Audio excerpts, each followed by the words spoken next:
Welcome alpha. இது தியானத்துக்குரிய வசனம் சங்கீதம் 34:1. இதுவும் தாவீதின் சங்கீதம் தான். கர்த்தரை நான் எக்காலத்திலும் ஸ்தோத்திரிப்பேன்.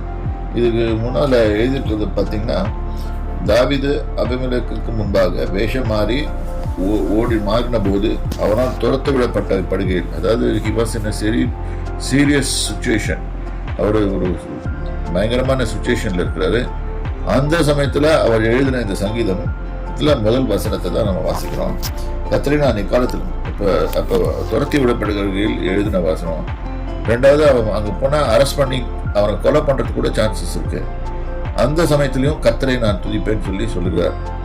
கர்த்தரை நான் என் காலத்திலும் ஸ்தோத்திரிப்பேன், அவர் துதி எப்போது என் வாயில் இருக்கும் அப்படின்னு சொல்கிறாரு. அதாவது நம்ம துதிக்கும் போது சர்ச்சுக்கு போனால் தான் துதிப்போம், இல்லாட்டி ஏதாவது ஒன்று இருக்கணும். ஆனால் இங்கே கர்த்தரை துதிக்கும் துதி காலையிலையும் மதியானமும் சாயந்தரமும் ராத்திரியும் எந்த சமயத்திலையும் இருக்கும். இதுதான் அவர் சொல்லுகிறது, சொல்லிக் கொடுக்குற இந்த வசனத்தின் மூலம் நம்ம கற்றுக்கொள்ள வேண்டியது. கர்த்தரை துதிக்கிறதுக்கு ஒரு நேரம் காலம்லாம் இல்லை. எந்த சமயத்திலையும், சப்போஸ் நீங்கள் டிரைவிங்கில் இருக்கீங்களா, இல்லாட்டி நீங்கள் ஏதாவது ஒன்று இருக்கீங்களா, கர்த்தரை துடிச்சு கொண்டே போங்க, எந்த பிரச்சனையும் இல்லை. ஆட்டோமேட்டிக்காக உங்கள் கை கால் பிரேக்கு போடுறதுக்கும் எல்லாமே இருக்கும். எனக்கு நடந்திருக்கு நிறைய தடவை நான் லாங் டிஸ்டன்ஸ் போகும்போது, ட்ரைவ் பண்ணிட்டு போகும்போது, இன்னும் இன்ஃபேக்ட் எனக்கு கோவம் வராமல் இருக்கிறதுக்கு நான் இந்த மாதிரி வர்ஷிப் சாங்ஸையும் வசனத்தையும் சொல்லிட்டு போவேன்.